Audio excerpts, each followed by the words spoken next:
Hello everyone, welcome back. So in this video we will start with Boyd-Wong's theorem, and it is the further extension of the contraction principle.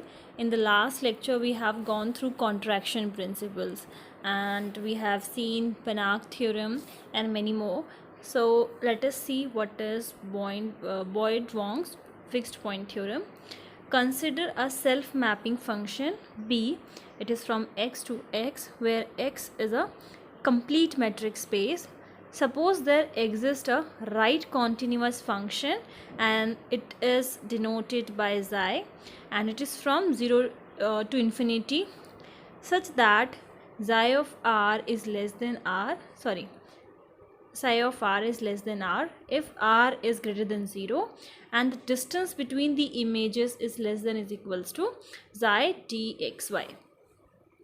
If you remember, in the contraction principle, the condition, this inequality, was something similar, but instead of this function xi we have used alpha. Okay, so the basic difference in this extension is this, like in Boyd-Wong theorem we will use the function instead of alpha, and this function is the right continuous function. It will be more clear from this. This is our function f and it is from x to x, and we have, there exists a right continuous function, right continuous function xi, and it is from 0 to infinity to 0 to infinity, and we have took a element r from 0 to, we have took an element r, and such that the image of this r is less than r. Okay, we took r from the domain and its image is psi of r. Okay, such that this conditions follows, and one more thing, r cannot be equals to 0. It is strictly greater than 0. Okay, and this inequality holds. Then b has a unique fixed point, z belongs to x. Moreover, for any x naught belongs to x, the sequence this b and x naught converges to this z, and this z is the fixed point. Okay, now in simple words, Boyd-Wong replaced Boyd-Wong replaced alpha. Okay, this is not a, this is alpha. So he replaced alpha by the right semi-continuous function xi, as I have said it earlier. Now if you have any doubt regarding what is right continuous function, so let us see what it is. So a function f is right continuous at a point a if it is defined on the interval a plus h lying on the right side of a, if the limit x tends to a positive, a plus, so fx will be equals to f of a.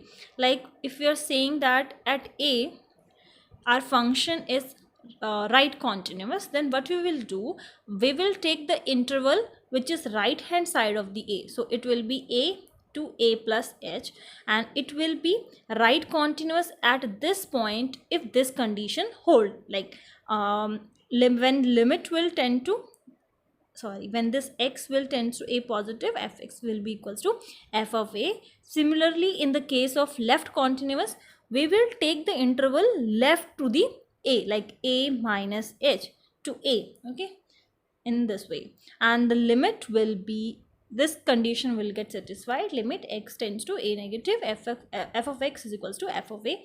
This will be more clear by this figure. So first one is left continuous at x is equals to a, and this is, please notice this is a closed dot, whereas this is open and this one is closed. So right continuous at x is equals to a, this is the right continuous at x is equals to a, and this is left continuous.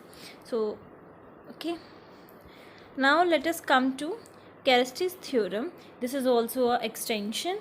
This is also known as Caristy's Crick fixed point theorem, and this generalized the Banach fixed point theorem for map of a complete metric space into itself. Now let x be a complete metric space and let C be from x to x. Suppose there exists a lower semi-continuous function. We will see this term also, like what is lower semi-continuous function after this theorem. And this function is defined as from x to 0 to infinity. Now there is a difference. In the last theorem our domain and codomain was same while taking the function, but in this case the function domain is our complete metric space, and the condition is has a little bit difference, that the x and c of x means the element and the image difference is less than is equals to xi of x minus xi of c of x, where this x belongs to the space. Then this function c at least have a fixed point in x, and it will be clear from this, like this c is our function from a complete metric space, and there is a lower semi continuous function from the whole space x to the code, and the codomain is from 0 to infinity. Okay, and it is mapping to this portion.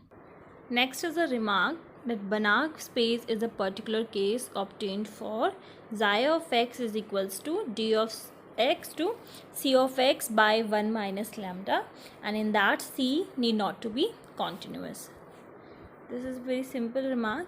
And we have a term lower and upper semi-continuity.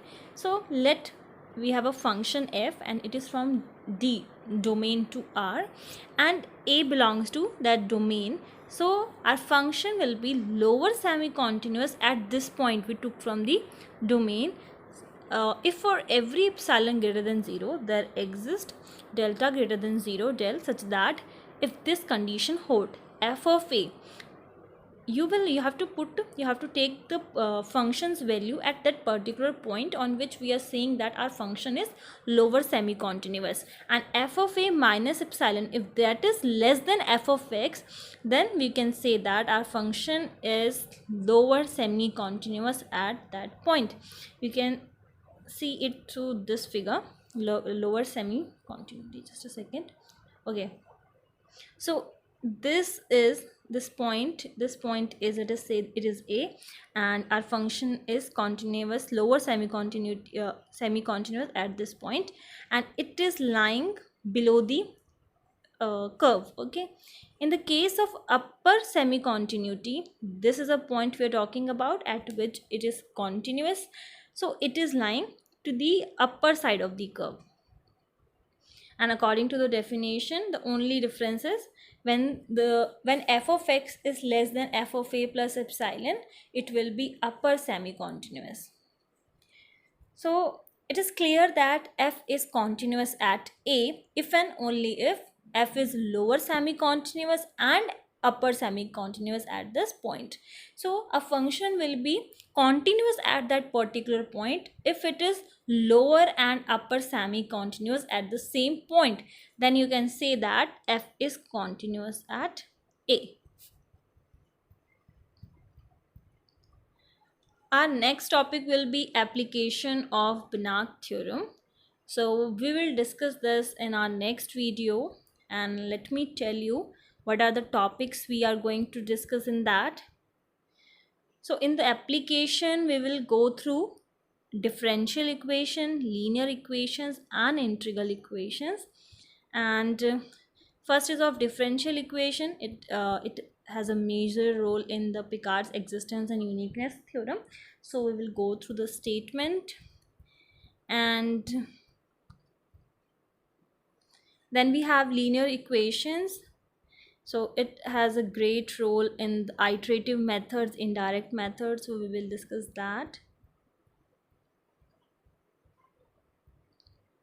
So we have a theorem of linear equations and a condition of contraction. Then secondly, integral equations. And integral equations, first of all we will recall few terms, and that is Volterra and Fredol. And I will tell you its kind also, like Volterra first, second spatial kind, then third, and we will go to Fredol. Then we have three kinds in Fredol also, and based on that we have two theorems. One is for the Volterra and second is for the Fredol.